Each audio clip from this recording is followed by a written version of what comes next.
Assalamualaikum warahmatullahi wabarakatuh dan salam sejahtera. Perkenalkan, nama saya Felix Galstia Malonta dengan akhiran NIM 013. Di sini saya akan memaparkan materi dari tugas mata kuliah Filsafat Pendidikan. Di sini saya memilih topik tentang pengertian dan ruang lingkup filsafat. Baik, untuk mempersingkat waktu, langsung saja saya akan sedikit menjelaskan materi tersebut. Baik, yang pertama ada pengertian filsafat.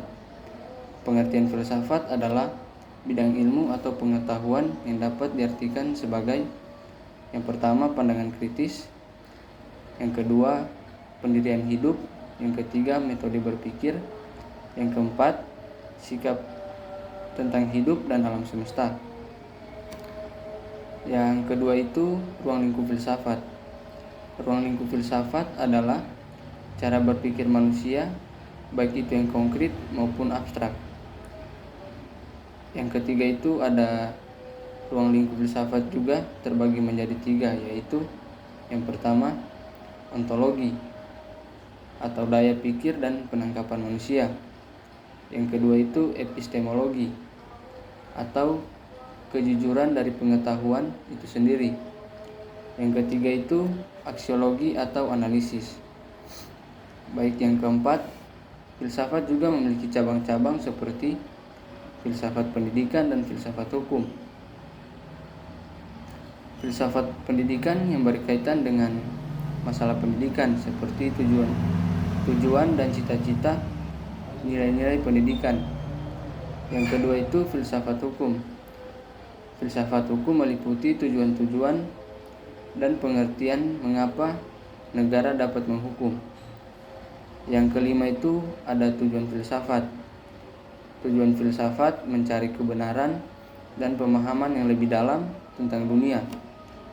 Yang kelima itu, yang keenam, metode filsafat. Metode filsafat terbagi menjadi 3. Yang pertama, dialog dan diskusi. Yang kedua, analisis konsep. Yang ketiga, argumen logis. Dan yang keempat, refleksi. Adapun tokoh-tokoh terkenal dalam filsafat, yang pertama ada Socrates, yang kedua Plato, yang ketiga Aristoteles, yang keempat Immanuel Kant, yang kelima Friedrich Nietzsche. Yang kedelapan itu adapun manfaat filsafat dalam kehidupan sehari-hari. Yang pertama membantu membentuk landasan etika dan moralitas. Yang kedua, sudah mampu untuk berpikir kritis. Yang ketiga, meningkatkan kepercayaan diri itu sendiri. Yang keempat, bertanggung jawab. Yang kesembilan, ada juga manfaat filsafat di dalam kampus, yaitu yang pertama, mengajarkan mahasiswa untuk berpikir kritis dan anarkis.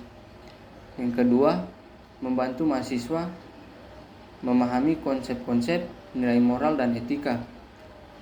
Yang ketiga, meningkatkan kemampuan berkomunikasi. Dan yang keempat, memberikan mahasiswa wawasan yang lebih dan pemahaman yang komprehensif tentang isu-isu kompleks. Dan yang kelima, mengembangkan kreativitas seperti mendorong eksplorasi ide-ide baru dan inovatif.